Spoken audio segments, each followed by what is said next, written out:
আমার আল্লাহ পাক রব্বুল আলামিন কোরআনে পাকের মধ্যে ইরশাদ করছেন, ও জগতের যুবক, তোমরা বিয়ে করো, নারী জাতিদের ভিতর থেকে তোমাদের পছন্দ মতো তোমরা বিয়ে করো, 2টা 3টা 4টা পর্যন্ত আমি আল্লাহ তোমাদের জন্য ইজাজত দিলাম, তোমাদের জন্য পারমিশন দিলাম। তোমাদের যাদের সামর্থ্য আছে, টাকা পয়সা আছে, শারীরিক শক্তি আছে, তোমাদেরকে আমি আল্লাহ 1 2 3 4টি পর্যন্ত বিবাহ করার তোমাদের জন্য পারমিশন দিলাম। শুধু তাই নয়, এইখানে আমার আল্লাহ পাক রব্বুল আলামিন কোরআনে পাকের পরবর্তীতে গিয়ে বলেন, ও আমার যুবক যুবতীরা সাবধান থাকিও, ও যুবকরা আমি আল্লাহ তোমাদেরকে 2টা 3টা 4টা পর্যন্ত করতে বলেছি। তার মানে তোমরা চট্টগ্রামে একটা, ঢাকাতে আরেকটা, নোয়াখালীতে একটা, আবার বিদেশে গেলে আরেকটা এভাবে করে ফেলিও না। আমার আল্লাহ বলেন, ও আমার বান্দারা, তোমরা যদি সামর্থ্য রাখো, টাকা পয়সা দিয়ে এবং শারীরিক শক্তি দিয়ে সমানভাবে যদি চালাতে পারো, তাহলে 2টা করবা, 3টা করবা, 4টা করবা। কিন্তু তোমরা যদি সামর্থ্য না রাখো, তোমাদের শরীরে যদি ইস্তেতাআত না থাকে, ক্যাপাসিটি না থাকে, তোমরা যদি 4 জন, 2 জন, 3 জন, 4 জন বহু বিবাহের মধ্যে তোমাদের স্ত্রীদেরকে তোমরা যদি সঠিকভাবে চালাতে না পারো, তোমরা যদি সমানভাবে চালাতে না পারো, তাহলে তোমরা একটা বিয়ে করবা। বলেন না কয়টা? আরো জোরে বলতে হবে, কয়টা? আমার আল্লাহ বলেন, ও আমার বান্দারা, 2টা 3টা 4টা পর্যন্ত করলে তোমরা যদি ফিতনায় পড়ো, মারামারি লেগে যায়, পরিবারের মধ্যে অশান্তি আসে, তুমি যদি চালাতে না পারো, তাহলে তোমার 2টা 3টা করা হারাম, তোমার জন্য জায়েজ নাই, তোমার জন্য একটাই বিয়ে করা জায়েজ। কথা বলেন ঠিক কিনা? ইসলামের মধ্যে সর্বপ্রথম যিনি পুরুষদের মধ্যে ইসলাম গ্রহণ করেছেন, উনি হচ্ছেন হযরতে আবু বকর সিদ্দিক রাদিয়াল্লাহু তাআলা আনহু। একটু বড় করে বলি সুবহানাল্লাহ। হযরতে আবু বকর রাদিয়াল্লাহু তাআলা আনহু, ইনি আগে সিদ্দিক আকবর ছিলেন না, ইনি আফদালুন নাস বাদাল আম্বিয়া ছিলেন না, ইনি জান্নাতীদের মধ্যে প্রথম নম্বরের জান্নাতি ছিলেন না। ইনি জান্নাতি হয়েছেন, 1 নম্বরে জান্নাতি হয়েছেন আমার নবীর কদমে আসার কারণে। ঠিক না বলেন? তো যদি সিদ্দিক আকবর আমার নবীর কদমে আসার কারণে, যদি আফদালুন নাস বাদাল আম্বিয়া, নবীদের পরে সবার উপরে ওনার স্থান পজিশন হয়, আমরাও যদি আজকে বাজার ছেড়ে, রাস্তা ছেড়ে, টেলিভিশন ছেড়ে, ফেসবুক ছেড়ে, ইউটিউব ছেড়ে, টিকটক ছেড়ে, দুনিয়াবি গল্প গুজব ছেড়ে আমরা ওযু কালাম করে জান্নাতের বাগানে নবীর মিলাদুন নবীতে আমরাও যদি আসতে পারি, এই মিলাদকে যদি আমরা সাজাতে পারি, সহযোগিতা করতে পারি, আমাদের দাম বাড়বে না কমবে? একটু বড় করে বলবো, বাড়বে না কমবে? আমাদের নবীর সাথে শুধু আবু বকর লেগে সিদ্দিক আকবর হয়েছেন, ওমর রাদিয়াল্লাহু তাআলা আনহু এসে ফারুক আজম হয়েছেন, ওসমানে জুন্নুরাইন এসে জুন্নুরাইন হয়েছেন, হযরত আলী কাররামাল্লাহু ওয়াজহা এসে শেরে খোদা হয়েছেন। তা নয়, আমার নবীর সাথে যারাই লাগে, নবীর প্রেম যাদের কলবে ঢুকে, নবীর প্রেমে যারা সিক্ত হয়, নিজের কলবটাকে সিক্ত করে, যুগে যুগে আমরা দেখেছি তাদের দাম বেড়ে যায়। শুধু মানুষ নয়, পশু পাখি জানোয়ার পর্যন্ত আমার নবীর সাথে যদি তাদের সম্পর্ক হয়, তাদের দামও বেড়ে যায়। কথা বলেন ঠিক কিনা? এজন্য আমাদের জাতীয় কবি নজরুল বড় সুন্দর বলেছেন, আমাদের জাতীয় কবি নজরুল ডাক দিয়েছেন, মুহাম্মাদের নাম জপেছিলি বুলবুলি তুই আগে, মুহাম্মাদের নাম জপেছিলি বুলবুলি তুই আগে, তাই কি রে তোর কণ্ঠের গান, তাই কি রে তোর কণ্ঠের গান এমন মধুর লাগে, মুহাম্মাদের নাম জপেছিলি বুলবুলি তুই আগে, মুহাম্মাদের নাম জপেছিলি বুলবুলি তুই আগে। একটু বলেন না মারহাবা। ওরে গোলাপ, ওরে গোলাপ, তুই কি প্রথম চুমেছিলি মোর নবীর কদম? ওরে গোলাপ, তুই কি প্রথম চুমেছিলি মোর নবীর কদম? তার কদমের খুশবু আজো, তার কদমের খুশবু আজো তোরে তোরে জাগে। মুহাম্মাদের নাম জপেছিলি বুলবুলি তুই আগে। মুহাম্মাদের নাম জপেছিলি বুলবুলি তুই আগে। সালাতুনিয়া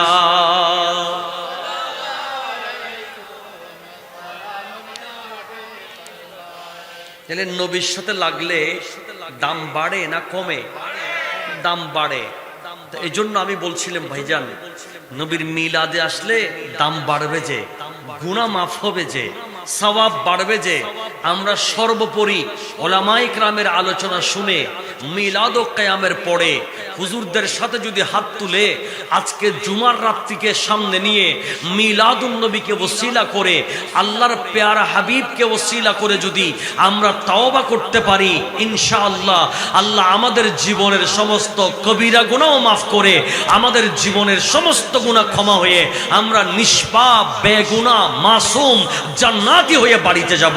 একটু বড় করে বলি না সুবহানাল্লাহ। এই ধরনের মিলাদুন নবীর মাহফিলের গুরুত্ব বেশি না কম? একটু কথা বলবো, বেশি না কম? জন্য দামি হয়েছেন সিদ্দিক আকবর। নবীর প্রেমে বসে, নবীর প্রেমে দিয়ে, কোরবানি দিয়ে দামি হয়েছেন সিদ্দিক আকবর, নবীর প্রেমে নিজের কলবকে সিক্ত করে। একটু বড় করে বলি না সুবহানাল্লাহ। আল্লাহর প্যার নবীকে হযরতে সাইয়্যিদুনা সিদ্দিক আকবর রাদিয়াল্লাহু তাআলা আনহু বলতে লাগলেন, ইয়া রাসূলুল্লাহ, ইয়া হাবিবাল্লাহ, আমি সিদ্দিক আকবরের কাছে পৃথিবীর জমিনে তিনটা আমল সবচেয়ে বেশি প্রিয়। ইয়া রাসূলুল্লাহ, ইয়া হাবিবাল্লাহ, ওগো আল্লাহর নবী, আমি সিদ্দিক আকবরের কাছে তিনটা আমল প্রিয়। হুব্বিবা ইলাইয়া তালাত, আমার কাছে তিনটা আমল বেশি বেশি প্রিয়। আমার দয়াল নবী বলেন, ও আমার আবু বকর, তুমি তোমার প্রিয় আমলগুলো বলে দাও, আমার সাহাবায়ে কেরাম শুনবে। আমার সাহাবায়ে কেরামের পরে আমার উম্মতরা কিয়ামত পর্যন্ত শুনতে পাবে। তুমি সিদ্দিক আকবরকে তারা ফলো করবে, তারা তোমার ফলোয়ার হবে। ও আবু বকর, তুমি তো আফদালুন নাস বাদাল আম্বিয়া, তুমি তো জান্নাতীদের মধ্যে ফার্স্ট ক্লাস, ফার্স্ট প্রথম জান্নাতি। সুবহানাল্লাহ বলেন। হযরত সাইয়্যিদুনা সিদ্দিক আকবর রাদিয়াল্লাহু তাআলা এবার নুরানি কণ্ঠে বলতে লাগলেন, ইয়া রাসূলুল্লাহ, ইয়া হাবিবাল্লাহ, আমার পছন্দ তিনটার মধ্যে এক নাম্বার হচ্ছে আন-নাযরু ইলা ওয়াজহি রাসূলিল্লাহ। এক নাম্বার আমি আবু বকর সিদ্দিক রাদিয়াল্লাহু তাআলা আনহুর পছন্দ হলো আমার নবীর নূরানি চেহারায় পাকের দিকে দেখে থাকবো। একটু বড় করে বলতে হবে। সিদ্দিক আকবরের এক নাম্বার পছন্দ হলো আমার নবীর নূরানি চেহারায় পাকের দিকে দেখে থাকা। সুবহানাল্লাহ। তাহলে বোঝা গেল নবীর চেহারায় পাকের দিকে দেখা এটা ইবাদত, ঠিক না বলেন? আমার আবু বকর সিদ্দিক রাদিয়াল্লাহু তাআলা আনহু বলেন, ইয়া রাসূলুল্লাহ, আমার এক নম্বর আমল হলো আপনার চেহারার দিকে দেখে থাকবো, আপনি নবীর নূরানি চেহারার দিকে দেখে থাকবো।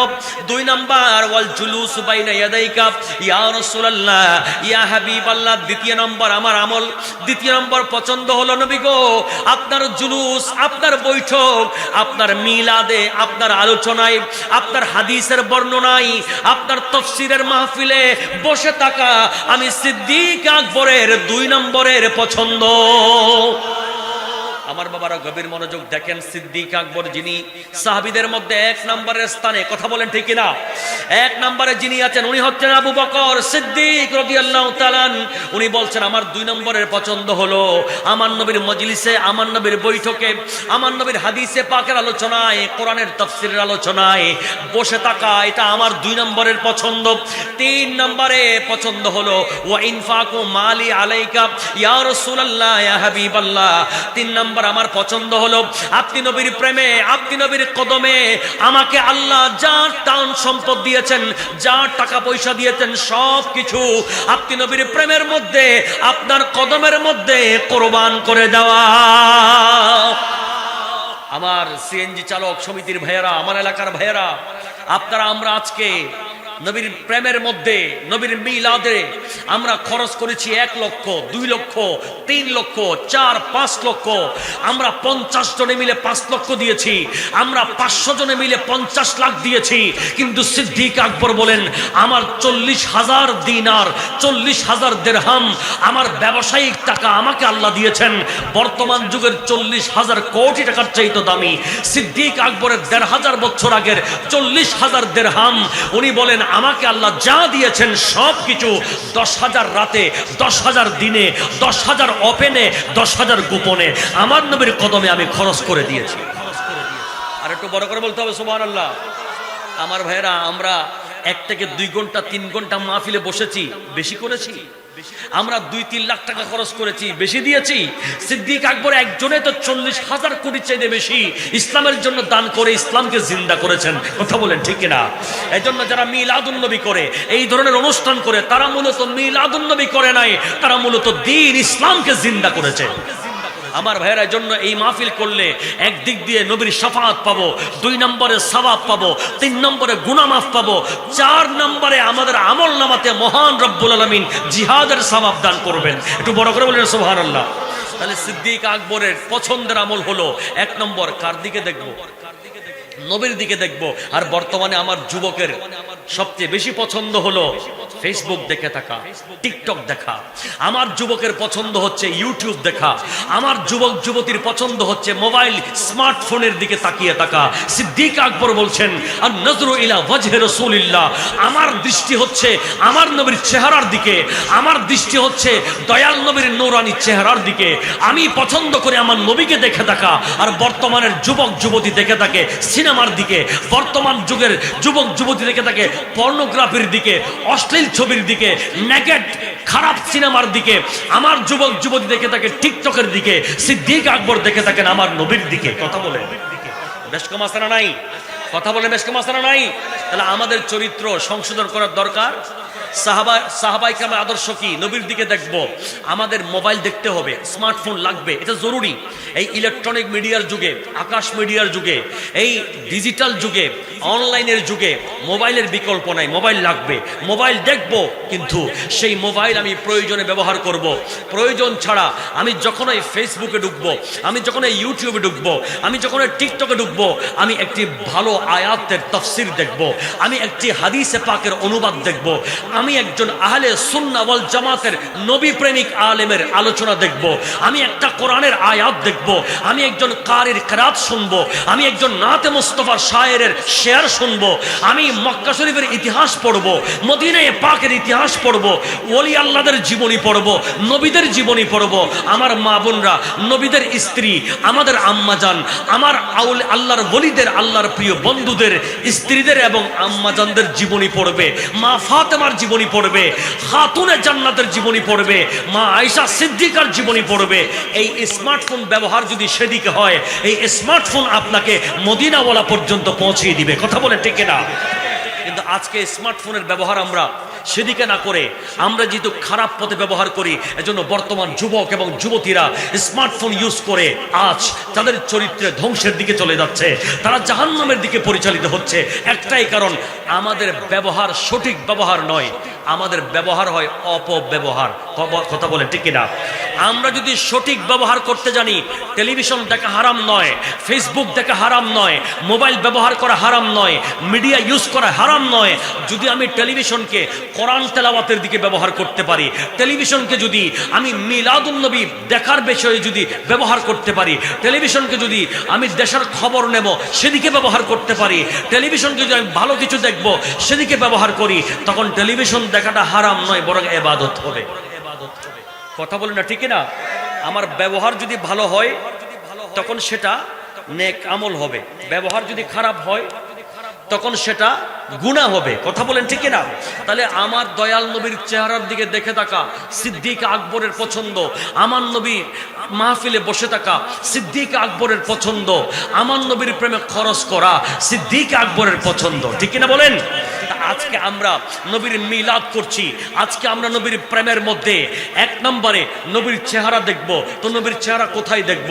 আমার দয়াল নবী বলে দিয়েছেন, মান যারা আলিমান ফাকান্নামা যারানি, যারা আমার উম্মতের হক্কানি রব্বানি যারা আলেম, এনাদের চেহারা যদি দেখো, এনাদের জিয়ারত যদি করো, এনাদের সাথে যদি সাক্ষাৎ করো, তাহলে তোমরা মূলত আমি নবীর সাথে সাক্ষাৎ করেছো।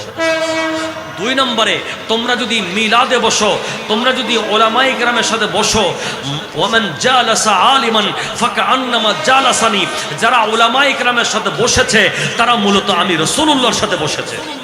তিন নম্বরে আমি নবীর প্রেমে খরচ করবা। সিদ্দিক আকবরের মতো আমাকে দেখে দেখে খরচ করতে পারবা না, কিন্তু আখিরি জামানায় তুমি যখন মিলাদুন নবীতে খরচ করবে, সেটা আমি নবীর প্রেমে খরচ হয়েছে। তো সিদ্দিক আকবরের আদর্শ আপনার আমার জীবনে বাস্তবায়ন হয়েছে। কথা বলেন ঠিক কিনা?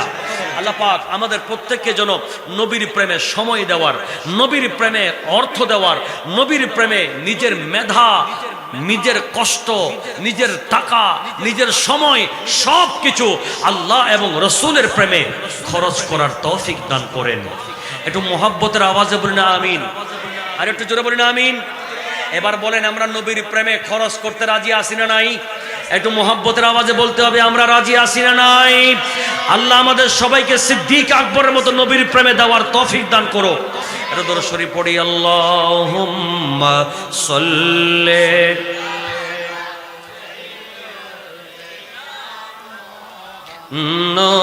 নবিয়েনা।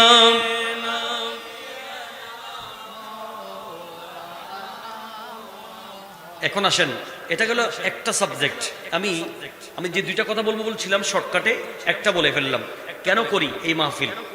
যেহেতু সিদ্দিক আকবর সাহাবীদের মধ্যে এক নম্বরে, তো সাহাবীদের আদর্শ আমাদের মাঝে থাকতে হবে। কারণ আমার নবী বলেছেন যে সাহাবায়ে কেরাম হচ্ছে তোমাদের জন্য মডেল, হেদায়েতের বার্তা, হেদায়েতের প্রদীপ। আমার সাহাবীকে ফলো করলে তোমরা হেদায়েত পাবে, সর্বোপরি তোমরা সিরাতে মুস্তাকিম, সহজ সরল সঠিক পথ পাবে, অলমোস্ট তোমরা জান্নাতি হবে। কথা বলেন ঠিক কিনা? এজন্য আমরা সাহাবীদের আদর্শ মানার দরকার আছে না নাই? সিদ্দিক আকবরের আদর্শ হচ্ছে নবীর চেহারা দেখা, নবীর প্রেমে বসা, নবীর প্রেমে খরচ করা। আল্লাহ আমাদেরকে সেই আমলগুলো আমাদের জীবনে বাস্তবায়ন করার তৌফিক দিক। এখন আসেন দুই নম্বর কথা, আমরা এই মাহফিল কেন করি? এই মাহফিলে দরুদ শরীফ পড়া হয়, এই মাহফিলে কোরআন হাদিস তেলাওয়াত করা হয়, কোরআন হাদিসের আলোচনা হয়, আমাদের ঈমান জিন্দা হয়, ঈমান মজবুত হয়, আমাদের আকীদা সংশোধন হয়, মজবুত হয়, এবং আমাদের আমলি জীবন, আমাদের আমলের জীবনের আমল যেগুলো আছে সেগুলো সংশোধন হয়, সেগুলো সঠিক হয়। কথা বলেন ঠিক কিনা? এখন সর্বোপরি আমাদের টার্গেট, ইমানদারদের টার্গেট হচ্ছে আমরা জীবনে একবার না একবার আমাদের নবীর দিদার পেতে চাই, ঠিক না?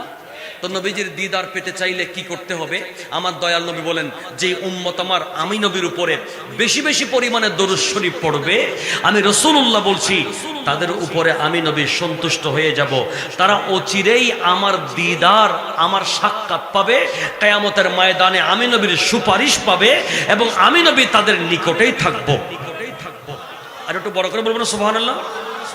সর্বোপরি যারা বেশি বেশি দরুদ পড়েন, যারা নবীর প্রেমে চোখের পানি ঝরান, তাদেরকে জীবনে আমার নবী একবার না একবার নয়তো মদিনা শরীফ নিয়ে যাবেন, অথবা আমার নবী এসে আমার আপনার ভাঙা ঘরে আমাদেরকে দিদার দান করবেন। জোরে বলেন এবার, আমরা বলেন আমরা মদিনাওয়ালার দেশে, মদিনা শরীফ, আমার নবীর রওজায়ে পাকে যেতে চাই কি চাই না? দুইটা হাত আল্লাহর দরবারে তুলে একটিবার বলতে চাই, আমরা মদিনাওয়ালার দরবারে যেতে চাই কি চাই না? আল্লাহ পাক আমাদের প্রত্যেককে জীবনে একবার হলো মদিনাওয়ালার দেশে যাওয়ার তৌফিক দান করুন। আর একটু বড় করে বলেন আমিন। মদিনাওয়ালার দেশত আশিকি যখন যায়, মদিনাওয়ালার দেশত আশিকি যখন যায় হল জাগানো মদিনাত রাখি আই তো সায় হল জাগানো মদিনাত সবাই মোহাব্বতে মদিনাওয়ালার দেশত আশিকি যখন যায় মদিনাওয়ালার দেশত হল জাগানো মদিনাত রাখিয়াই তো সায় হল জাগানো মদিনাত হইতে নফারে তারাও যারা আসিলি মদিনাত হইতে নফারে তারাও যারা আসিলি মদিনাত মদিনা সাই আইলো নাকি সায়াইলো জান্নাত মদিনা সাই আইলো নাকি সায়াইলো জান্নাত খোদার দুনিয়া তার সাইবার কিছু নাই খোদার দুনিয়া তার সাইবার কিছু নাই হল জাগানো মদিনাত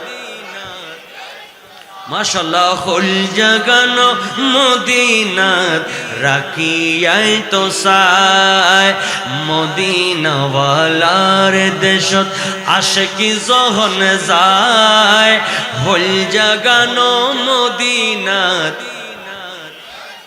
লাওয়ারিস গুনাহগারুল হাসরর মাড়ত লাওয়ারিস গুনাহগারুল হাসরর মাড়ত রহমতর সাদর যখন আনবিরাত রহমতর সাদর যখন মুস্তাফারাত হড়ে যাইব উম্মত ওয়ালা উম্মত ফেলায় হড়ে যাইব উম্মত ওয়ালা উম্মত ফেলায় হল জাগানো মদিনাত রাখিয়াই তো সায় হল জাগানো মদিনাত রাখি আই তো সায় মদিনাওয়ালার দেশত আশিকি যখন যায় মদিনাওয়ালার দেশত মূল জাগানো মদিনাত রাখি আয় তো সায় হল জাগানো মদিনাত আমাদের দেশে যেই বিষয়টা সবচেয়ে মারাত্মক মহামারী আকার ধারণ করেছে সেটা হচ্ছে ব্যভিচার আর একটা বিষয় মারাত্মক আকার ধারণ করেছে সেটা হচ্ছে মাদক নেশা কথা বলেন এই দুইটা জিনিস বর্তমান সময়ে আমাদের সমাজের মধ্যে যুবক এবং যুবতীর চরিত্রকে নষ্ট করে তাদেরকে জাহান্নামে পৌঁছে দিচ্ছে এটি বর্তমানে বৃদ্ধি পেতেছে দীর্ঘদিন যাবত এটা নিয়ে বিভিন্ন আলোচনা হচ্ছে বিভিন্ন সেমিনার হচ্ছে বিভিন্ন আইন প্রণয়ন হচ্ছে আমরা বলবো দুনিয়ার মানুষ আইন বানানোর দরকার নাই আমার আল্লাহ কোরআনে পাকে যে আইন করেছেন সেই আইনটা যদি আমরা আমাদের সমাজে প্রতিষ্ঠা করতে পারি ইনশাআল্লাহ আমাদের সমাজ থেকে মাদক তথা নেশাও চলে যাবে আমাদের সমাজ থেকে সমস্ত হারাম কাজ কবিরা গুনাহ সর্বশ্রেষ্ঠ কবিরা গুনাহ যেটা সেটা হচ্ছে শিরকের পরে আল্লাহর সাথে শরীক করার পরে সেটা হচ্ছে জেনা করা ব্যভিচার করা এই ব্যভিচারটাও সমাজ থেকে চিরতরে দূরীভূত হয়ে যাবে একটু বড় করে বলেন ঠিক কিনা আল্লাহ পাক রব্বুল আলামিন আমাদেরকে তৌফিক যেন দান করেন এখন আসেন আমরা জেনা থেকে বাঁচতে চাইলে জেনার লাগাম যদি ধরে রাখতে চায় তা আমাদেরকে অবশ্যই জেনা কি জন্য হচ্ছে ব্যভিচার বাড়তেছে কেন সেই কারণগুলো আমাদেরকে আগে আইডেন্টিফাই করতে হবে ওই কারণগুলো আমাদেরকে নির্ণয় করতে হবে শনাক্ত করতে হবে কারণ একজন ডাক্তার যখন কোনো রোগের ওষুধ দেন তখন কি রোগ তার হয়েছে তার কিছু আলামত তার সেই রোগটা কেন হচ্ছে সেই রোগটা কি কি কারণে হচ্ছে সেগুলো আইডেন্টিফাই করেন এবং সেই মতে ডাক্তার চিকিৎসক রোগীদেরকে চিকিৎসা দিয়ে থাকেন। কথা বলেন ঠিক কিনা? আমাদেরকে সর্দি কাশির জন্য প্রেসক্রিপশন দেওয়া হয়, ঠিক না? সর্দি কাশির জন্য প্রেসক্রিপশন দেন ডাক্তার, হিস্টাসিন জাতীয় যে সমস্ত ঔষধ আছে সেগুলো দেবেন। যদি বেশি হয় সর্দি কাশি জ্বর, তাহলে আমাদেরকে অ্যাজিথ্রোমাইসিন বা এই টাইপসের কিছু গ্রুপসের কিছু আমাদেরকে অ্যান্টিবায়োটিক দেওয়া হয়, ঠিক না বলেন? পাশাপাশি আমাদেরকে বলা হয় এগুলো থেকে বাঁচার জন্য আপনাকে ঠান্ডা থেকে, শীতকালীন কুয়াশা থেকে এবং অধিক ধুলাবালি থেকে আপনাকে নিজেকে নিরাপদ রাখতে হবে, সেফ রাখতে হবে, ঠিক না? তাহলে ঔষধ খাওয়ার আগে ঔষধ খেতে হবে কখন?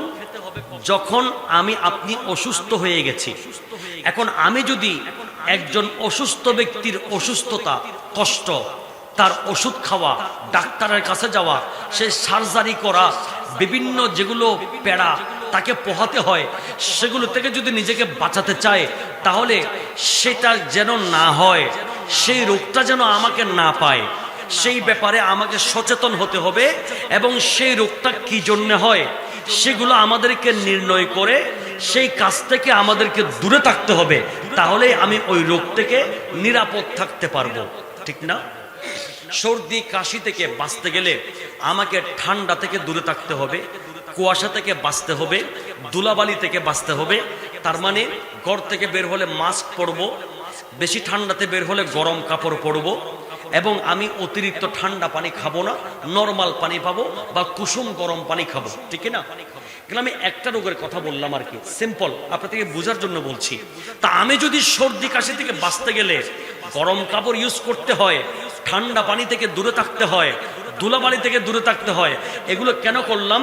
যেন আমাকে সর্দি কাশি পেয়ে না যায়, আমি যেন সর্দি কাশি থেকে বাঁচতে পারি। ঠিক তেমনি ভাবে জেনা ব্যভিচার থেকে যদি বাঁচতে চায়, আমাকে কিছু কারণ আইডেন্টিফাই করতে হবে, নির্ণয় করতে হবে। সেই কারণগুলোকে আমাকে নির্ণয় করে ওই কারণগুলো আমরা দমন করতে হবে। তাহলেই সমাজ থেকে, রাষ্ট্র থেকে, আমাদের পরিবার, সোসাইটি থেকে জেনা ব্যভিচার, বদমাইশি বন্ধ হবে, আল্লাহর রহমত নাজিল হবে। কথা বলেন ঠিক না? এখন আসেন কোরআন কি বলছে। আমরা জেনা ব্যভিচারের কথা যে বলছি, এটা কোনো আলেমের কথা নয়, কোনো গবেষকের গবেষণা নয়। এই জেনার ব্যাপারে সরাসরি আল্লাহর কোরআন আমাদেরকে গাইডলাইন দিচ্ছে। আমার আল্লাহ ডাইরেক্ট কোরআনে পাকের মধ্যে ইরশাদ করছেন। আমার বাবারা ভাইয়েরা, সূরা আলে ইমরানের মধ্যে, সূরা বনি ইসরাইলের মধ্যে আল্লাহ পাক রব্বুল আলামিন কোরআনে পাকে কুদরতের নুরানি কন্টেনান করে দিলেন, ওয়ালা তাকরাবুস জিনা ইন্নাহু কানা ফাহিশাতাও ওয়া সাআ সাবিলা। আমার আল্লাহ পাক রব্বুল আলামিন কোরআনে পাকের মধ্যে সূরা বনি ইসরাইলের মধ্যে আল্লাহ নুরানি কণ্ঠে কুদরতের জবান মোবারক দিয়ে ইরশাদ করছেন, জিনার নিকটেও তোমরা যেও না। ওয়ালা তাকরাবুজ জিনা, ও আমার বান্দারা, ও আমার বান্দিনীরা, তোমরা জিনা করবে না, করবে না, ব্যভিচার করবে না, তো করবে না। তোমরা কখনো জিনা ব্যভিচারের কাছেও নিকটেও যাবে না, কাছেও যাবে না, নিকটেও যাবে না। কেন? ইন্নাহু কানা ফাহিশা ওয়া সাআ সাবিলা, নিশ্চয়ই এই জিনা, এই ব্যভিচার, এই অশ্লীল কাজ অত্যন্ত নিকৃষ্ট রাস্তা, অত্যন্ত নিকৃষ্ট পথ, এই জিনার পথ, এই ব্যভিচারের পথ। একটু বড় করে বলেন নাউজুবিল্লাহ। তাহলে জিনা ব্যভিচারের কাছে যেতে নিষেধ করেছেন কে? একটু কথা বলবো কে? এখন যাদের কাছে ধর্মের অনুভূতি আছে, যাদের কাছে কোরআনের অনুভূতি আছে, যাদের কাছে আল্লাহ এবং রসুলের মুহাব্বত আছে, যারা আল্লাহকে ভয় করে, আখিরাতকে বিশ্বাস করে, পরকালের শাস্তি বিশ্বাস করে, ভালো কাজ করলে পরকালে জান্নাত বিশ্বাস করে, আল্লাহর কাছে গিয়ে হিসাব দিতে হবে, হিসাব নিকাশ, বিচারের দিন কিয়ামতকে বিশ্বাস করে, তারা আল্লাহর কোরআনের এই বাণী শোনার পরে কখনো জিনা ব্যভিচার করা তো দূরের কথা, জিনা ব্যভিচারের কাছেও যেতে পারবে না। কথা বলেন ঠিক কিনা? কারণ নিষেধ করেছেন কে? জিনা ব্যভিচারের কাছে যেতে নিষেধ করেছেন তিনি কে? একটু বড় করে বলতে হবে, তিনি কে? আমাকে সৃষ্টি করেছেন যিনি, আমাকে লালন করেন যিনি, আমাকে রিজিক দেন যিনি, আমাকে দুনিয়াতে পাঠিয়েছেন যিনি, আমার মায়ের পেট দিয়ে আমার বাবার বীর্য থেকে আমাকে যিনি মানুষ হিসেবে সৃষ্টি করে ইমানদার মুসলমান বানিয়ে দুনিয়াতে পাঠিয়েছেন, আমাকে দুধ পান করিয়ে আস্তে আস্তে রিজিক দিয়ে বড় করেছেন, আমাকে আজ এত নিয়ামতের মালিক বানিয়েছেন, তিনি কে? একটু বড় করে বলতে হবে, তিনি কে? সেই আল্লাহ আমাকে মৃত্যু দিবেন, যে আল্লাহ আমাকে হায়াত দিয়েছেন সেই আল্লাহ আমাকে মৃত্যু দান করবেন, এবং সেই মওলা আমাকে আপনাকে মৃত্যুর পরে কবরে নিয়ে গিয়ে আমার আপনার জীবনে যা করেছি সব কিছুর ব্যাপারে হিসাব হবে, সব কিছুর ব্যাপারে আল্লাহকে পুঙ্খানো হিসাব দিতে হবে। কথা বলেন ঠিক কিনা? তো সেই মওলা কি বলছেন? ওয়ালা তাকরাবু জিনা, তোমরা ব্যভিচার, জিনা ব্যভিচার বদমাশি করা তো দূরের কথা, কাছেও যাবে না, যেহেতু এটা অতীব নিকৃষ্ট কাজ, অতীব অশ্লীল বেহায়া কাজ। একটু বড় করে বলি নাউজুবিল্লাহ। এখন আসেন, আল্লাহ পাক রব্বুল আলামিন শুধু জেনাকে, ব্যভিচারকে নিষেধ করেছেন তা নয়, বরং জেনার কাছে যেতেও নিষেধ করেছেন। কথা বলেন না? তো জেনার কাছে যেতে নিষেধ করেছেন তিনি কে? তা আমাকে যিনি নিয়ামত দেন, রিজিক দেন, হায়াত দেন, সুস্থতা দেন, আমাকে যিনি গরু, গাধা, ছাগল, বাঁশ, গাছ না বানিয়ে আমাকে আশরাফুল মাখলুকাত বানিয়েছেন, আবার তার ভিতরে অন্য কোনো জাতি, অন্য কোনো ভ্রান্ত জাহান্নামী ধর্মে না দিয়ে আমাকে একমাত্র আল্লাহ তাআলার মনোনীত ধর্ম ইসলামের মধ্যে মুসলমান পরিবারে মুসলমান হিসেবে দুনিয়াতে পাঠিয়েছেন, তিনি কে? সেই মওলার নাফরমানি করলে আল্লাহ কি খুশি হবেন না বেজার? একটু কথা বলবো, আল্লাহ কি খুশি হবেন না বেজার? আল্লাহ বলছেন তোমরা জেনা করা দূরের কথা, জেনার কাছেও যাবে না। কথা বলেন ঠিক কিনা? তাহলে আমরা আজকে থেকে কোরআনের উপর যদি আমল করতে চাই, তো নাম্বার 1 সবক হচ্ছে জেনা ব্যভিচার। এটা তো দূরের কথা, করা তো দূরের কথা, কাছেও যাওয়ার কোনো মন মানসিকতা আমরা রাখতে পারবো না। এগুলো থেকে আমরা অনেক দূরে থাকবো। কথা বলেন ঠিক কিনা? এবার আসেন, এই জেনা, এই ব্যভিচার আপনি যদি সমাজ থেকে বিচ্যুত করতে চান, জেনা এবং ব্যভিচারকে যদি বন্ধ করতে চান, তাহলে আপনাকে মিনিমাম 2টা ওয়ে সৃষ্টি করতে হবে, 2টা বিষয়ে ফোকাস দিতে হবে। সেই 2টা বিষয় কি? 1 নাম্বার, আপনাকে নারীদেরকে পর্দায় আবৃত্ত করতে হবে, নারীদের পর্দা করা নিশ্চিত করতে হবে, তাহলে জেনার দরওয়াজা বন্ধ হয়ে যাবে। ঠিক না বলেন?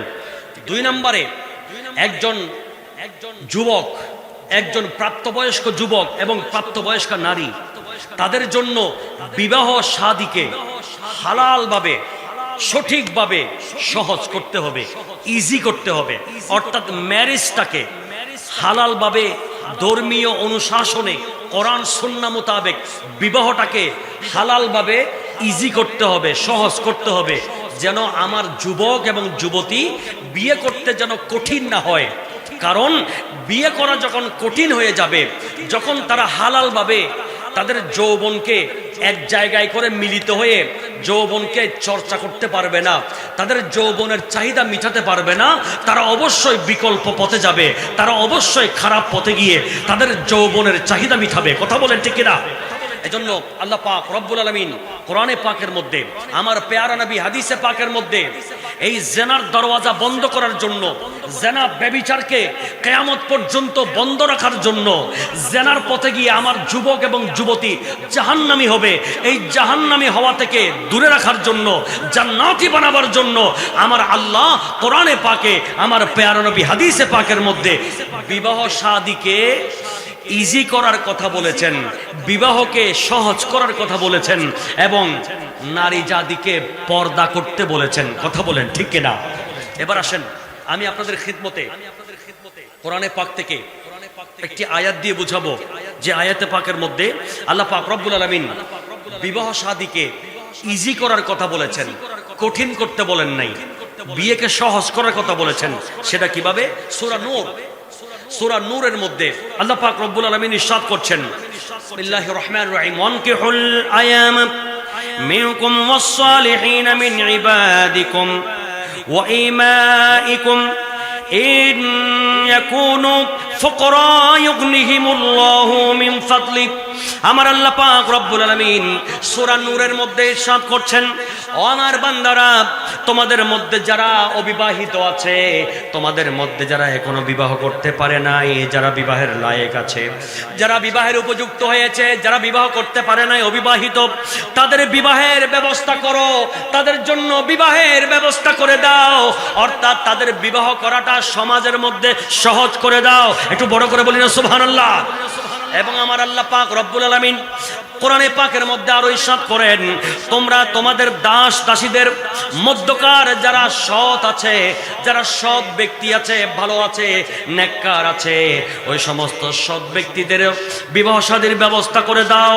আর যদি দরিদ্র হয়, আল্লাহ পাক রব্বুল আলামিন তাদেরকে নিজের অনুগ্রহে সচ্ছল করে দিবেন। অর্থাৎ তোমরা বিবাহ করাটাকে কঠিন মনে করিও না। ও আমার বান্দারা, তোমরা বিবাহ শাদীকে সহজ করো, তোমাদের দাস দাসীদেরকে তাদেরকে বিবাহ শাদী করার জন্য ব্যবস্থা করে দাও।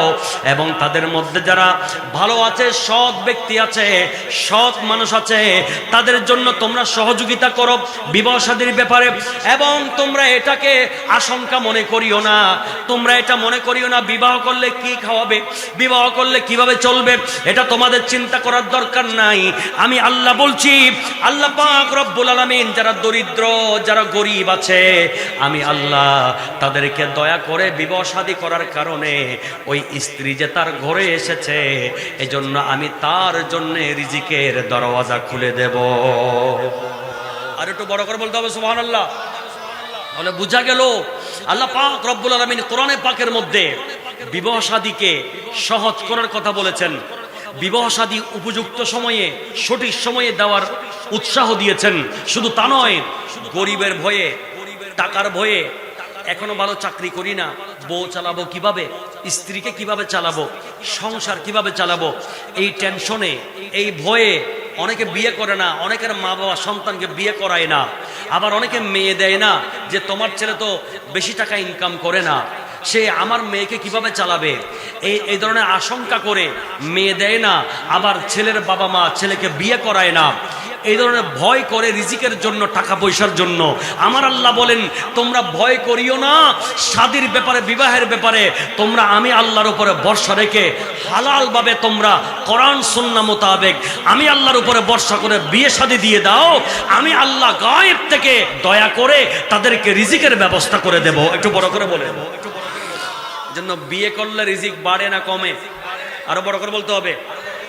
আমাদের দেশে দেখবেন যে সমস্ত করে কিছু সন্তান আছে, ঘরের দায়িত্ব পালন করে না, ঘরের দায়িত্বের ব্যাপারে অনীহা, ঘরের দায়িত্বের ব্যাপারে দায়িত্বশীল নয়, ঘরের কাজকর্ম করে না, বেকার ঘুরে ফ্রি টোটো কোম্পানির ম্যানেজার করে, টিটিসিএম আছে না নাই? তো এখন এই সন্তানকে কিভাবে তাকে গুছাবে, তার জীবন, তার লাইফ কিভাবে গুছাবে, তখন মুরব্বীরা পরামর্শ দেয় যে তোমার ছেলে, সে তো ব্রেক ছাড়া ঘুরতেছে, সে তো ব্রেক ছাড়া ঘোরাফেরা করে, একটা কাজ করো, তোমরা তোমার সবাই মিলে তার জন্য একটা সুন্দর দেখে, ভালো পরিবার দেখে একটা নেককার স্ত্রীর ব্যবস্থা করো। দেখবা এই নেককার স্ত্রী যখন তার জীবনে আসবে, ওই মেয়ে তার জীবনে এসে তার জীবনকে পরিবর্তন করে দিবে। তাকে আদর দিয়ে, ভালোবাসা দিয়ে, মোহাব্বত দিয়ে, তাকে বুঝিয়ে বুঝিয়ে এই সন্তানকে, এই স্বামীকে, একটা স্ত্রী তাকে লাইন করে তাকে অগ্রসর করে দিবে, জীবন সফল হওয়ার পথে তাকে এনে দিবে, তাকে কাজকর্মে কর্মঠ করে দিবে, তাকে একজন বীর বাহাদুর হিসেবে গঠন করে নিবে। কথা বলেন ঠিক কিনা? তাহলে বোঝা গেল একজন নারী, একজন নেককার নারী, একজন নেককার স্ত্রী, একজন ভালো মেয়ে অবশ্যই পারে একজন স্বামীকে নেককার বানাতে, একজন স্বামীকে কর্মঠে বানাতে, একজন স্বামীকে সৎ বানাতে, একজন স্বামীকে কাজের প্রতি উদ্যমী বানাতে একজন নারী পারে। কথা বলেন ঠিক কিনা? এজন্য আমার আল্লাহ অভয় দিয়েছেন কোরআনে পাকে, এই আমার বান্দারা, টাকা পয়সার ভয়ে তোমরা বিবাহ থেকে দূরে যেও না। টাকা পয়সার ভয়ে তোমার সন্তানকে বিয়ে না করিয়ে বুড়া বানিয়ে ফেলিও না, বরং তোমরা তাদেরকে উপযুক্ত সময়ে বিয়ে করিয়ে দাও।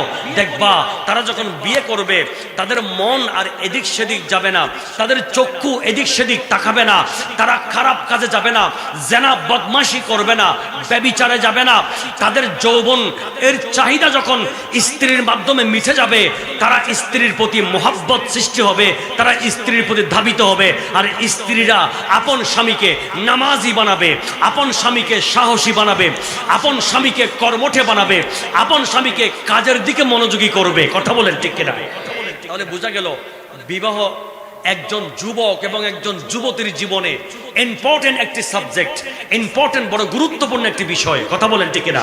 তাহলে আল্লাহ পাক রব্বুল আলামিন কোরআনে পাকের মধ্যে বিবাহের ব্যাপারে সহজ করার জন্য উৎসাহ দিয়েছেন, ঠিক না? তা আমরা কেন কঠিন করব? আজকের যুগে আমরা বিবাহের মধ্যে দেখি বিবাহকে এত বেশি কঠিন করেছি। বিবাহ করতে গেলে বলে ছেলে কি করে, ছেলের কাজ কি, কর্ম কি, মাসে ইনকাম কত, এগুলো চেক করা হয়। এরপরে ছেলের বিল্ডিং আছে কিনা, ছেলের বাইক আছে কিনা, ছেলের গাড়ি আছে কিনা, ছেলের বাড়ি আছে কিনা, ছেলের ব্যাংক ব্যালেন্স আছে কিনা, ফ্ল্যাট বাড়ি আছে কিনা, এগুলো দেখা হয়। সর্বোপরি একটা বিয়ের অনুষ্ঠান যখন বসা হয় কথা বলার জন্য, এঙ্গেজমেন্টে যখন কথা বলতে গেছে, দেখা যায় কনের পক্ষ থেকে ছেলেকে বিশাল একটি অঙ্ক বসিয়ে দেওয়া হচ্ছে। কাবিন দিতে হবে 20 লাখ, ঠিক না? কাবিন দিতে হবে কত? 20 লক্ষ, 25 লক্ষ, 15 লক্ষ, 30 লক্ষ, এভাবে একটা বিশাল অঙ্কের কাবিন হাঁকিয়ে দেওয়া হচ্ছে। এরপরে স্বর্ণ দিতে হবে 5 ভরি। এরপরে কি করতে হবে বলে সাজানি দিতে হবে 1 লক্ষ টাকা। তার মানে আপনি দেখেন একটা বিয়েকে কত কঠিন করলাম। 20 লাখ টাকা কাবিন, অথচ ছেলে ইনকাম করে 20,000 টাকা মাসে। সেই ছেলের উপরে তুলে দিয়েছি 20 লাখ টাকার একটা কাবিন। 2 নম্বরে 5 ভরি স্বর্ণ দিতে হবে। স্বর্ণের ভরি চলে 2 লক্ষ টাকা, 5 ভরি স্বর্ণ দিতে লাগবে 10 লাখ টাকা। আবার এদিকে 20 লাখ টাকা কাবিন হয়ে গেল আমার 30 লাখ। 1 লাখ টাকা দিতে হবে বউ সাজানি, তাহলে হয়ে গেল 31 লাখ। এরপরে আসেন এবার প্যান্ডেল, লাইটিং, যাওয়া আসা, খাওয়া দাওয়া, এখানে আছে আরো 3 লাখ, হয়ে গেল 34 লাখ। তার মানে আমরা যখন কাবিন নামাতে যখন বাকি রাখি, আমরা কাবিন নামাতে 1 লাখ 2 লাখ উসুল দিয়ে বাকিটা বাকি রেখে দিই পরবর্তী দেওয়ার জন্য। অনেকে আছে সেই বাকি টাকাটাও দেয় না। মনে রাখবেন, এই কাবিন এটা একজন নারীর অধিকার, একজন নারীর হক, এটা বান্দার হক, এটা স্ত্রীর হক, এটা অবশ্যই পরিশোধ করতে হবে। যদি কেউ এটা দিতে হবে না এরকম বলে, এরকম মন মানসিকতা নিয়ে আগদ পড়ে, তার আগদ সই হবে না, সেই বিয়ে জায়েজ হবে না, সে যা করবে সব হারাম হবে। কথা বলেন ঠিক কিনা? এখন আসেন, আমরা বিয়েকে কত কঠিন করলাম। কাবিন বড় অঙ্কের, স্বর্ণ বড় অঙ্কের, আবার বউ সাজানি বড় অঙ্কের। এইভাবে করতে করতে ছেলের উপরে বিশাল একটা প্রেসার দিয়ে দিলাম। এখন ছেলে আর আগাতে পারে না, বলে এত লাখ টাকা কাবিন সম্ভব না, 5 ভরি স্বর্ণ আমি 5 বছরও দিতে পারবো না, আমি 1 লাখ টাকার কাপড় চুপড় আমি আরো 2 মাস চাকরি করলেও দিতে পারবো না, তাহলে বিয়েটা হবে না। ওদিকে মেয়ের পক্ষ কি করেছে, মেয়ের পক্ষ থেকে এবার মেয়ের জন্য ছেলের পক্ষ চাপ দিয়েছে, বলে ঠিক আছে 20 লাখ কাবিন দেব, কিন্তু 1000 বরযাত্রা খাওয়াইতে হবে। কথা বলেন, 1000 বরযাত্রা দিতে হবে, 7 আইটেম খাবার দিতে হবে। চিকেন লাগবে, চিকেন ব্রয়লার দিলে চলবে না, চিকেন দিতে হবে সোনালী 1 নাম্বারটা। সোনালী আবার 2 রকম আছে, সোনালী 1, সোনালী 2, 2 রকম আছে। সোনালী 1 দিতে হবে, এবং একটা মুরগির 4 পিস দিতে হবে, 6 পিস 7 পিস হবে না।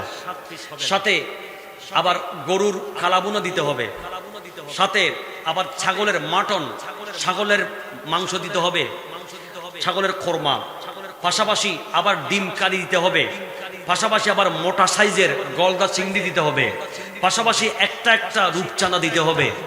এরপরে সালাদ, সবজি, বোরখানি, জর্দা যা কিছু আছে সব দিতে হবে। এই ধরনের আইটেম বানাতে বানাতে এক বিশাল মেনু রেডি করেছে, যেখানে 1000 মানুষের খাবার রেডি করতে মেয়ের বাবার মিনিমাম 5 থেকে 10 লাখ টাকা খরচ হবে। কথা বলেন না। এরপরে কোথায় গেলাম, এরপরে বলে মেয়ের বাবাকে বললেন যে আমার বড় ছেলের বিবাহ করেছি, আমার বড় ছেলের শাশুড় আমার বিয়ায় 7 আইটেম দিয়েছেন, ফার্নিচার, এলইডি টেলিভিশন দিয়েছেন, স্মার্ট টিভি দিয়েছেন, বড় ফ্রিজ দিয়েছেন, আমার ছেলেকে একটা R15 মোটরসাইকেলও গিফট করেছেন। বিয়াই সাহেব, আমি তো কিছু চাই নাই আমার বড় বিয়াই থেকে, আপনার কাছ থেকেও কিছু চাইবো না, আমার সেটা অভ্যাস নাই, কিন্তু আমার বড় বিয়াই এরকম এরকম দিয়েছিল। আচ্ছা আপনারা বলেন তো, ইনি কি চাই নাই, নাকি আমার বড় বিয়াই এটা এটা দিয়েছিল এটা বলে কিন্তু ইনডাইরেক্টলি সব চেয়ে ফেলেছে? কথা বলেন না, ঠিক কিনা? এরকম নাদান, এরকম রাক্ষস, এরকম লোভী ছেলের বাবা বাংলার জমিনে আছে। আর এমন লোভী, এমন অনাস্থা রাখে, বিশ্বাস রাখতে পারে না বরের উপর, দুলহার উপরে। এমন কনের বাবা আছে, বড় বড় অঙ্কের কাবিন ধরে, বড় বড় অঙ্কের কাবিন এবং বধূ সাজানি ধরে, বিশাল বিশাল অঙ্কের স্বর্ণের ভরি ধরে যুবকদেরকে, একজন পুরুষকে বিবাহ করতে দিচ্ছে না। আবার একজন কনের বাবা, একজন মেয়ের বাবা বড় বড় অঙ্কের একদিক দিয়ে কাবিন ধরে যেভাবে বিয়েকে কঠিন করেছে, ঠিক তেমনি ভাবে ছেলের বাবারাও আরেকটা কঠিন করেছে। 1000 2000 বরযাত্রা লাগবে, এমন ক্লাব লাগবে, অমুক ক্লাবে বিয়ে দিতে হবে, এই আইটেম দিতে হবে, আমার ছেলের বিয়ের পরে বরযাত্রা দিতে হবে, বরযাত্রার পরে আমাকে বেআই পাতা দিতে হবে, বেআইন পাতা দিতে হবে। এভাবে বলতে বলতে আমার মেয়ের জামাইদেরকে আংটি দিতে হবে, স্বর্ণের আংটি লাগবে। বিভিন্ন রিকোয়ারমেন্ট দিতে দিতে আমাদের বর্তমান মুসলমানদের সমাজের বিয়েগুলোকে আমরা বিশাল হার্ড একটা বিষয়, বিশাল আকাশ কুসুম কল্পনার একটা সাবজেক্ট বানিয়ে ফেলেছি। কথা বলেন ঠিক কিনা? আল্লাহু আকবার কবীরা, ইয়া রাসূলুল্লাহ, গৌস আজম দস্তগীর জিন্দাবাদ, জিন্দাবাদ। আমার ভাইয়েরা বাবারা, আজকের মাহফিল থেকে শোনেন, আমার আল্লাহ বলেছেন বিবাহকে সহজ করো। এবং একজন যুবক যখন বিয়ে করার উদ্যোগ নিবে, একজন যুবতীকে যখন বিয়ে দেওয়ার উদ্যোগ নিবে, তোমরা যারা আশেপাশে আছো তোমরা তাদেরকে সহযোগিতা করো, উৎসাহিত করো, তাদেরকে বিয়েতে হেল্প করো। শুধু তা নয়, তোমরা সমস্ত বিয়ের কার্যক্রমগুলোতে অবশ্যই অবশ্যই সহজতাকে অবলম্বন করো। বিয়েকে কখনো কঠিন করিও না। বিয়ে কঠিন করলে যুবকরা বিয়ে করতে পারবে না, যুবতীরা বিয়েতে বসতে পারবে না, হাজব্যান্ড পাবে না, যুবকরা স্ত্রী পাবে না। সঠিক সময়ে যুবক যখন স্ত্রী পাবে না, যুবতী যখন হাজব্যান্ড পাবে না, ওই যুবক ওই যুবতী অবশ্যই সে জেনার দিকে ধাবিত হবে। সেই সঠিক হালালভাবে যখন যৌবনের চাহিদা মিটাতে পারবে না, সে অন্যায়ভাবে, অন্যায় পন্থায় অবশ্যই যৌবনের চাহিদা মিটাবে। দ্যাট মিনস আমার যুবক এবং যুবতী ব্যভিচারে জেনাতে লিপ্ত হবে। কথা বলেন ঠিক কিনা? আল্লাহ পাক আমাদের যুবক এবং যুবতীদেরকে এই জেনা থেকে মুক্ত রাখার জন্য আমাদেরকে বিয়ের পন্থাটাকে সহজ করার তৌফিক দান করুন। আর একটু বড় করে বলবো না আমিন? এখন আসেন, বিয়ে করার জন্য হুকুম দিচ্ছেন কে একটু দেখেন, খেয়াল করেন। একদিকে আল্লাহ, আরেকদিকে আমার নবী। বিয়ের হুকুম কে দিচ্ছেন?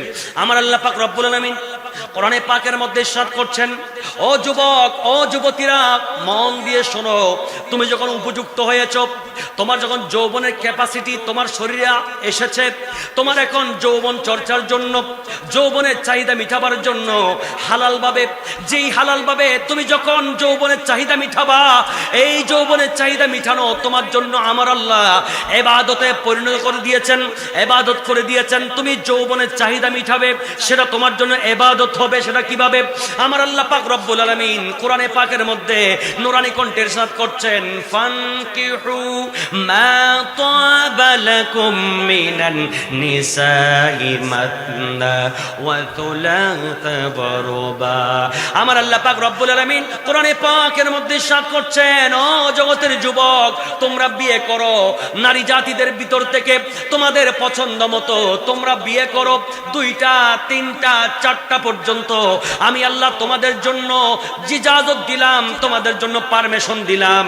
তোমাদের যাদের সামর্থ্য আছে, টাকা পয়সা আছে, শারীরিক শক্তি আছে, তোমাদেরকে আমি আল্লাহ 1 2 3 4টি পর্যন্ত বিবাহ করার তোমাদের জন্য পারমিশন দিলাম। শুধু তাই নয়, এইখানে আমার আল্লাহ পাক রব্বুল আলামিন কোরআনে পাকের পরবর্তীতে গিয়ে বলেন, ও আমার যুবক যুবতীরা, সাবধান থাকিও। ও যুবকরা, আমি আল্লাহ তোমাদেরকে 2টা 3টা 4টা পর্যন্ত করতে বলেছি। তার মানে তোমরা চট্টগ্রামে একটা, ঢাকাতে আর একটা, নোয়াখালীতে একটা, আবার বিদেশে গেলে আরেকটা, এভাবে করে ফেলিও না। আমার আল্লাহ বলেন, ও আমার বান্দারা, তোমরা যদি সামর্থ্য রাখো, টাকা পয়সা দিয়ে এবং শারীরিক শক্তি দিয়ে সমানভাবে যদি চালাতে পারো, তাহলে 2টা করবা, 3টা করবা, 4টা করবা। কিন্তু তোমরা যদি সামর্থ্য না রাখো, তোমাদের শরীরে যদি ইস্তেতাআত না থাকে, ক্যাপাসিটি না থাকে, তোমরা যদি 4 জন, 2 জন, 3 জন, 4 জন বহু বিবাহের মধ্যে তোমাদের স্ত্রীদেরকে তোমরা যদি সঠিকভাবে চালাতে না পারো, তোমরা যদি সমানভাবে চালাতে না পারো, তাহলে তোমরা একটা বিয়ে করবা। বলেন না কয়টা? আরো জোরে বলতে হবে, কয়টা? আমার আল্লাহ বলেন, ও আমার বান্দারা, 2টা, 3টা, 4টা পর্যন্ত করলে তোমরা যদি ফিতনায় পড়ো, মারামারি লেগে যায়, পরিবারের মধ্যে অশান্তি আসে, তুমি যদি চালাতে না পারো, তাহলে তোমার 2টা, 3টা করা হারাম, তোমার জন্য জায়েজ নাই। তোমার জন্য একটাই বিয়ে করা জায়েজ। কথা বলেন ঠিক কিনা? একটা করবা বিয়া, বিবাহ করবে একটা। সামর্থ্য থাকলে 2টা, 3টা, 4টা আসবে। কিন্তু আমার আল্লাহ বলছেন, তুমি যদি ইনসাফ করতে না পারো, ন্যায় বিচার করতে না পারো, সব স্ত্রীকে সমানভাবে চালাতে পারবে এমন ক্যাপাবিলিটি যদি না থাকে, তাহলে তুমি একটা বিয়ে করবা, একটার বেশি করবা না। একটাকে তুমি মন প্রাণ উজাড় করে ভালোবাসবে, তাকে তুমি ভালোবাসা দিবে, যত্ন করবে, স্ত্রীর মর্যাদা দিবে এবং তাকে তুমি লালন পালন করবে উত্তমভাবে, মধ্যম পন্থায়। তার খাবার দাবারের, থাকা খাওয়ার, পোশাকের ব্যবস্থা দিবে এবং তাকে তুমি দিনদারি, পরহেজগারি শিক্ষা দিবে। তাকে তুমি সঠিকভাবে পরিচালনা করবে। দেখবা তোমার ঘর হয়েছে জান্নাতের বাগান। কথা বলেন ঠিক কিনা? আরো জোরে বলতে হবে, ঠিক না? ঠিক। এখন বলেন, আমার আল্লাহ বিয়ে করতে কোরআনে পাকে বলেছেন কি বলেন নাই? বিয়ে করতে বলেছেন। তো যুবক, তুমি পার্কে গিয়ে তোমার বান্ধবীকে নিয়ে, যুবক তুমি তোমার গার্লফ্রেন্ডকে নিয়ে দৌড়াও কেন? যুবতী তুমি তোমার বয়ফ্রেন্ডকে নিয়ে পার্কে গিয়ে আড্ডা দাও কেন? তুমি তোমার বয়ফ্রেন্ডকে নিয়ে সি বিচ গিয়ে, কক্সবাজার গিয়ে, পিকনিক স্পটে গিয়ে টাইম পাস করো কেন? এই যুবক, এই যুবতী, তোমাদেরকে তো আমার আল্লাহ কোরআনে পাকে আজ থেকে 1500 বছর আগে লৌহে মাহফুজের কোরআন দিয়ে তোমাদেরকে ডাক দিয়েছেন। যুবক, এই যুবতীরা, তোমরা যখন উপযুক্ত হয়েছো, তো তোমরা এদিক সেদিক তাকাইও না। যেহেতু তোমরা চোখ দিয়ে যদি বেগানার দিকে তাকাও, সেটা হবে চোখের জেনা। তোমরা যদি বেগানার সাথে কথা বলো, সেটা হবে মুখের জেনা। তোমরা যদি বেগানাকে টাচ করো, ধরো, এটা হবে হাতের জেনা। তোমরা যদি পায়ে হেঁটে হেঁটে যাও খারাপ কাজের জন্য, একজন বেগানা মহিলার সাথে পুরুষ দেখা করতে, বেগানা পুরুষের সাথে মহিলা দেখা করতে গেলে, এটা হবে পায়ের জেনা। সুতরাং তোমরা জেনা থেকে বেঁচে থাকো, যেহেতু এই জেনা তোমাদেরকে জাহান্নামে নিয়ে যাবে। কথা বলেন ঠিক কিনা? তোমরা কি করো?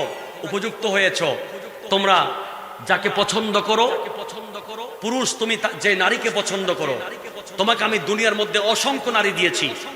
সিস্টেমেটিক ভাবে তুমি পারিবারিক ভাবে প্রস্তাব দিয়ে তোমার পছন্দের নারী তুমি চয়েস করো। একটা দেখেছো, সেটা বিয়ে করতে হবে এরকম কোনো কথা নাই। তোমাকে পছন্দ করার সুযোগ দেওয়া হয়েছে। ইসলাম কখনো জবরদস্তি করেন না যে মা বাবা যখন ল্যাঙ্গা ছেলেকে বিয়ে করতে বলছে, তাই বলে মেয়েকে ল্যাঙ্গাকে বিয়ে করতে হবে। আস্তাগফিরুল্লাহ। ছেলেকে বলেছে, এই কালো মেয়েটা আমি আনবই, এটা আমার বোনের মেয়ে, আমি কথা দিছি, তোকে এটা বিয়ে করতে হবে। ইম্পসিবল, এটা কখনো জায়েজ নাই। আপনি চেপে ধরে ছেলের উপরে কোন একটা নিজের মতামত চাপাইতে পারেন না। ইসলাম কোন এটা সমর্থন করে না। ইসলাম বলে পুরুষের একটা চয়েস আছে, পুরুষের অবশ্যই তার একটা পছন্দের ব্যাপার আছে। তুমি তাকে 5-10টা মেয়ে দেখাও, সেখান থেকে সে একটাকে পছন্দ করুক, কথা বলুক, কথাবার্তা বলে আন্ডারস্ট্যান্ডিং করে তারপরে তাকে পছন্দ করবে, এরপরে বিয়ে হবে। কথা বলেন ঠিক কিনা? আজকের যুগে ডিভোর্স বেশি, আজকের যুগে সমাজের মধ্যে পারিবারিক অশান্তি বেশি, আজকের যুগে সমাজের মধ্যে পারিবারিক কলহ বেশি। সর্বশেষ অশান্তি হতে হতে শেষ পর্যন্ত এটা ডিভোর্সে গিয়ে গড়ায়। আমার সমাজ কখনো এই ডিভোর্সকে ট্যাকেল দিতে পারে না, ঠেকাতে পারে না। দেখেন বর্তমান বিভিন্ন সমাজের মধ্যে প্রেক্ষাপটে দেখা যায় বেশিরভাগ সমাজের পরিবেশ, পরিবারের মধ্যে স্বামী স্ত্রীর মধ্যে গরমিল, স্বামী স্ত্রীর মধ্যে বেমিল দেখা যায়, মায়া মহব্বত নাই, শুধু ঝগড়া ফাসাদ লেগে আছে। তার অনেকগুলো কারণ, তার মধ্যে একটা কারণ হচ্ছে মা বাবা চেপে ধরে ছেলেকে, এই মেয়েকে তোকে বিয়ে করতেই হবে, না করলে আমাকে পাবি না, এরকম বলে ছেলেকে বিয়ে করায়। আছে না নাই? কথা বলে না, আছে না নাই? আবার এমনও আছে, এমন মেয়ের মা, মেয়ের বাবা বলে আমি কথা দিয়ে ফেলেছি, আমার খালতো ভাইকে, তার ছেলেকে আমি তোকে বিয়ে দেব, তোকে তাকে বিয়ে করতে হবে। এখন মেয়ে যখন তাকে দেখছে, তাকে সে পছন্দ করে না, তাকে তে পছন্দ করতে পারে নাই, সে পেদরে বিয়ে দিয়ে দিছে, জোরপূর্বক বিয়ে দিছে। এরকম জোরপূর্বক বিয়ে আমাদের সমাজে চলে কি চলে না? কথা বলে না, চলে কি চলে না? তো বিয়ে করবে ছেলে, পছন্দ করবে বাবা, এটা কোন কথা? এটা কোত্থেকে আসলো? বিয়ে করবে মেয়ে, পছন্দ করে মা, এটা কোত্থেকে আসলো? এগুলো হচ্ছে জুলুম। কখনো এটাকে প্রশ্রয় দেবেন না। মেয়ে বিয়ে করবে, সংসার করবে মেয়ে, সুতরাং পছন্দ করবে মেয়ে। কথা বলেন না। সংসার করবে ছেলে, সুতরাং পছন্দ করবে ছেলে। তবে আপনি আমি গার্ডিয়ান হিসেবে আমার একটা দায়িত্ব আছে। আমার দায়িত্ব কি?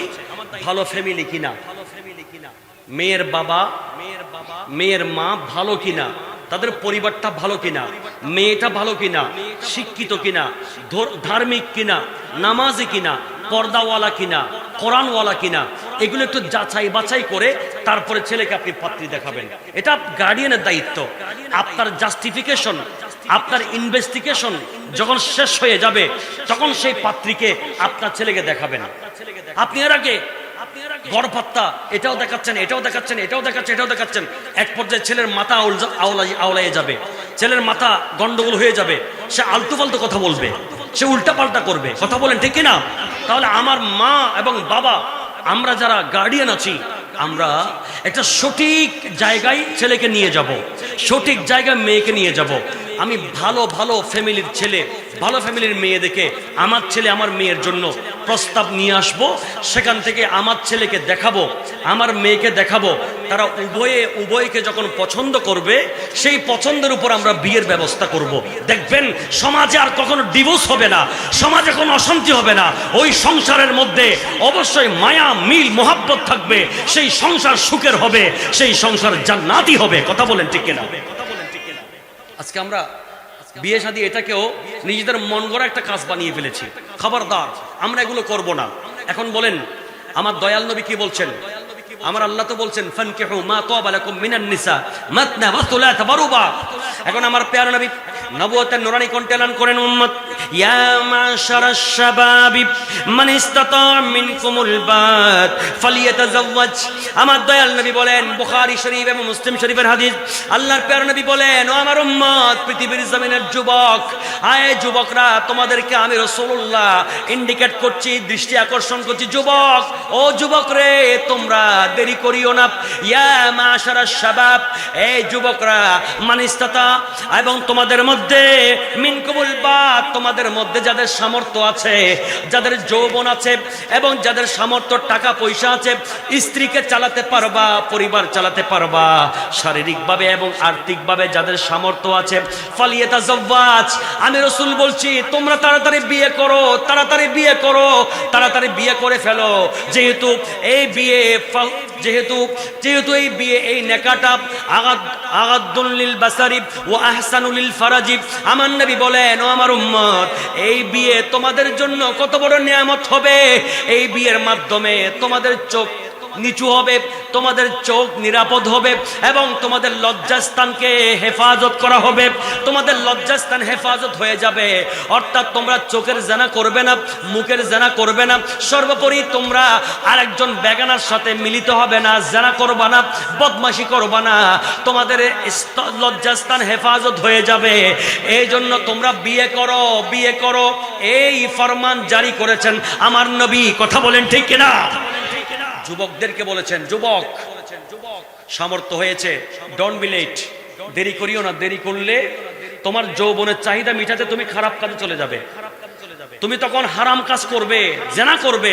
জেনা থেকে বাঁচার জন্য যুবক তুমি তাড়াতাড়ি বিয়ে করো, তাড়াতাড়ি বিয়ে করো। দেখবেন আপনার ছেলে যখন যৌবনে পড়েছে, যৌবনে যখন ছেলে এসেছে, ছেলেকে আপনি উপযুক্ত সময় বিয়ে করায় দেন, দেখবেন আপনার সন্তান আর খারাপ কাজ করবে না, সে অবশ্যই সঠিক পথে থাকবে এবং সে অবশ্যই কর্মঠে হবে, তার জীবন গোছানো হয়ে যাবে। কথা বলেন ঠিক কিনা? তা আমরা সেই বিয়েটাকে সহজ করতে চাই, সেই বিয়েটাকে আমরা ইজি করতে চাই, আমরা সেই বিয়েকে কঠিন করব না। তাইলে দেখবেন সমাজ থেকে বেবিচার চলে যাবে, সমাজ থেকে অন্যায় চলে যাবে, সমাজ থেকে বেহায়াই চলে যাবে, সমাজ থেকে জেনা বেবিচার বন্ধ হয়ে যাবে। কথা বলেন ঠিক কিনা? আল্লাহ যেন তৌফিক দেন। একটু বড় করে বলেন আমিন। আমার নবী জন্য মুসনাদ আহমদের মধ্যে হাদিস নোট করেছেন, কোন বিয়েটা পৃথিবীর জমিনে উত্তম বিয়ে? আমরা তো মনে করি যেই বিয়েতে 3 দিন ব্যাপী অনুষ্ঠান হয়, 3 দিন ব্যাপী লাইটিং, প্যান্ডেলিং, অনুষ্ঠান, বিভিন্ন ব্যান্ড প্যাকেজ, ডিজে, একদিন ব্যান্ড হবে, একদিন প্যাকেজ হবে, একদিন ডিজে হবে, তারপরের দিন আমার বিয়ে হবে, গায়ে হলুদ হবে এর আগের দিন, এরপর বিয়ে হবে। বিয়েতেও দেখা যায় বর্তমান সময়ে আমাদের বিয়েতে এমনে হয় না বিয়ে, এমন কিছু বিয়ে দেখি যেগুলো দেখলে নিজেরা লজ্জায় পড়ে যায়। আত্মীয় স্বজন যেহেতু, বন্ধু বান্ধব, সমাজের মানুষ বলে আমরাও বিয়েতে অনেক সময় অ্যাটেন্ড করি, যেহেতু এটা আত্মীয়তার হক, যেতে হবে অনুষ্ঠানে। আমরা গিয়ে আমাদের লজ্জায় চক্ষু নিচের দিকে অবনমিত হয়ে যায়। দেখি দুলহা আসতেছে, কি সিস্টেমে জানেন? হিন্দুরা যেভাবে ব্যাপো ব্যাপো বাজায় বাজায়, ঢামাডুল ডুম ডুম্মা টাকার এই যে ঢুল বাজিয়ে বাজিয়ে, যেভাবে প্যাপো বাঁশি বাজিয়ে বাজিয়ে, ব্যান্ড বাজা, এটাকে কি বলে, আনসার পার্টি, আনসার পার্টি বাজিয়ে বাজিয়ে যেভাবে হিন্দুরা বিভিন্ন পূজা মণ্ডপে যায়, বর্তমান সমাজে দেখতে পাই আমার কিছু যুবক এত বেশি ইমপ্রেসড হয়েছে, এত বেশি উৎসাহিত হয়েছে, বিয়ের মধ্যে এখন সে আর কার নিয়ে, মোটরসাইকেলের বহর নিয়ে যাচ্ছে, তার মনের খাহেশ মিঠে না। সে লড়াই বাজা, ব্যান্ড পার্টি ধুমধাম দিয়ে বাঁশি বাজিয়ে বাজিয়ে ক্লাবে ঢুকে। কথা বলেন ঠিক কিনা? আরেকটা কুসংস্কার দেখা যায় বর্তমান সমাজ আমাদের বিয়েতে, দুলহা যখন এসেছে ক্লাবের মধ্যে দেখা যায় 20-30টা মোটরসাইকেল কি কি কি হরন দিচ্ছে, মানুষের কানের পর্দা ফেটে যাচ্ছে, মানুষ কানের ভিতরে আঙ্গুল ঢুকিয়ে দিছে। কিরে ভাই এত চিল্লাও কেন? মানুষ কি দেখতেছে না দুলহা আসতেছে? বলে না, খবর করে দিচ্ছি আমাদের দুলহা এসেছে। 50টা গাড়ি যদি একসাথে হরন দেয়, আপনি চিন্তা করে দেখেন তো ওই এলাকার অবস্থা কি হয়েছে। শব্দ দূষণ, এই শব্দ দূষণটা আশেপাশে কিছু রুগী থাকতে পারে, হার্টের রুগী থাকতে পারে, বৃদ্ধ মানুষ থাকতে পারে, অসুস্থ মানুষ থাকতে পারে। রাতের 11টা-12টা বাজে আপনি হুলস্থুল করে যখন 50টা হরন বাজাই দিচ্ছেন মোটর সাইকেলের, আপনার ওই এলাকার অবস্থা কি হয়েছে? আরো দেখা যায় ক্লাবের মধ্যে যখন এসেছে এমন কিছু আতশবাজি করে ঠোস ঠাস ফুটাচ্ছে, যেন কোথায় বোম্পিং মারা হচ্ছে, যেন কোথায় বোমাবাজি করা হচ্ছে। এমন কিছু সিচুয়েশন আমরা বর্তমান ক্লাবের মধ্যে দেখতে পাচ্ছি। কথা বলেন না ঠিক কিনা?